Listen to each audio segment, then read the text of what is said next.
Казвам се Мария Кръшкова, на 27 години съм от Пловдив. Водя динамичен начин на живот. Работя на две места, което не ми позволява да се храня здравословно и редовно. Това доведе до моето напълняване. Един съученик ми каза, че се отваря студио за масажи, аюрведични и класически. Студиото е Веда 4. И аз реших да опитам. Отидах в студиото и там ми беше направен преглед, с който се установи моята конституция.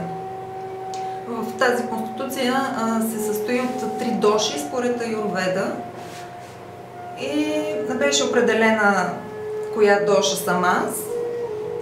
Това послужи на Валентин Чолаков да реши с какво масло да бъде направен масажа. След масажа се почувствах изпълнена с енергия и имах чувство, че мога да свърша много неща, изключително лека. Много добре се почувствах след масажа. Той каза, че трябва да се направят още няколко масажа, за да има голям ефект, но аз вече чувствам ефекта.